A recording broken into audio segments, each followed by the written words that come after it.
अपमान, बेइज्जती क्या कभी हुई है आपकी? कभी न कभी तो हुई ही होगी। कभी न कभी किसी ने तो कहा ही होगा, ए अलग हट यहाँ से। कौन है बे तू? औकात क्या है तेरी? हिम्मत कैसे हुई तेरी इस तरह से बात करने की? शक्ल देखी है कभी अपनी? बड़ा आया यहाँ पे बोलने। जब कभी इस तरह से बेइज्जती होती है आपकी, तो उस वक्त आपका क्या रिएक्शन होता है? जब भी कोई आपको आपका औकात याद दिलाता है, उस वक्त आपके अंदर ही अंदर क्या चल रहा होता है? उस वक्त आप कैसे रिएक्ट करते हो? अंदर ही अंदर क्या फील होता है? गुस्सा भी आता होगा, बहुत बुरा भी लगा होगा, पर क्या होगा कि मैं कहूँ, बेइज्जती भी होना ज़रूरी है, मजाक बनना भी ज़रूरी है। क्योंकि इतिहास गवाह है कि जो जो ज़मीन से उठकर आसमान की ऊंचाइयों पर पहुंचा है ना, उन हर किसी का मजाक ज़रूर बना है।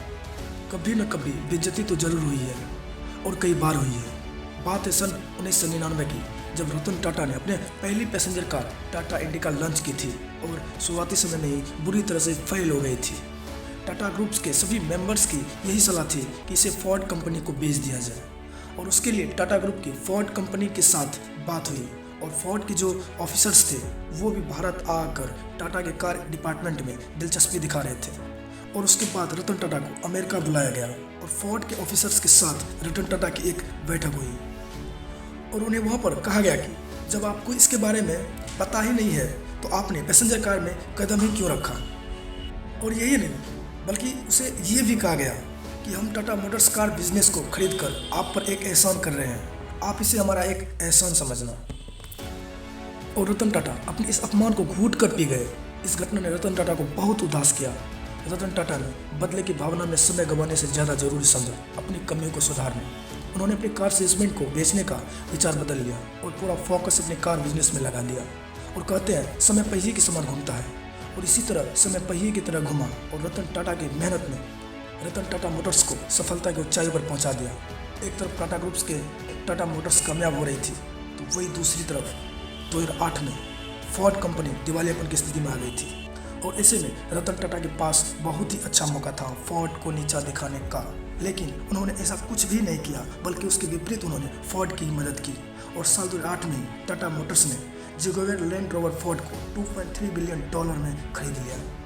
टाटा मोटर्स की फोर्ड के साथ ये डील इनके लिए जीवन दान साबित हुई, और उस वक्त जो फोर्ड के चेयरमैन थे उन्होंने रतन टाटा को धन्यवाद देते हुए कहा, आप जगुआर को खरीद कर हम पर एक बहुत बड़ा एहसान कर रहे हैं। और यही होती है एक महान इंसान की पहचान। अच्छा तो हर कोई बन सकता है, महान बहुत कम बन पाते हैं। और ये तो कुछ भी नहीं, इससे भी बुरा अपमान हुआ था महात्मा गांधी जी का।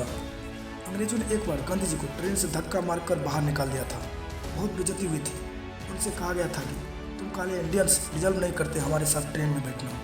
और उन्होंने भी ठान लिया, तुमने मुझे ट्रेन से बाहर निकाला है, मैं तुम्हें अपने देश से बाहर निकाल दूंगा। वो एक चिंगारी इतनी बड़ी क्रांति में बदल जाएगी, किसी ने सपने भी नहीं सोचा होगा। अमिताभ बच्चन को भी रेडियो जॉब से उनके भारी आवाज़ और लंबी हाइट की वजह से उनको निकाल दिया गया था, और वही ऊंची हाइट, वही भारी आवाज़ आज उनकी पहचान है। अपनी कमजोरी को अपनी ताकत बनाओ, अपमान का बदला सफलता से लो। जब कोई अपमान करते हैं ना, तो अंदर ही अंदर आग लगती है, गुस्सा आता है। बहुत लोग गलती यही करते हैं, उस गुस्से को वही निकाल देते हैं लड़ाई झगड़ा करके। लेकिन उस गुस्से का यूज़ करना सीखो, अंदर दबाए रखो उसको, और अपने अंदर की आग को बढ़ाते रहो, तभी बदलाव आएगा। क्योंकि कोई भी इंसान अपना सम्मान भूल सकता है, लेकिन अपमान कभी नहीं भूल सकता। और मैंने जो इस वीडियो में आपको एग्जाम्पल बताए हैं, रतन टाटा, महात्मा गांधी, अमिताभ बच्चन, और न जाने ऐसे कितने लोग हैं जो हमें बताते हैं कि जिंदगी वो नहीं है जो हमें मिलती है, बल्कि जिंदगी तो वो है जो हम बनाते हैं। और किस तरह बेइज्जती का जवाब दिया जाता है बिना कुछ बोले। टिप्स और मोटिवेशन चैनल पर हमेशा ऐसे ही पावरफुल मोटिवेशनल वीडियोस को लाते रहेंगे।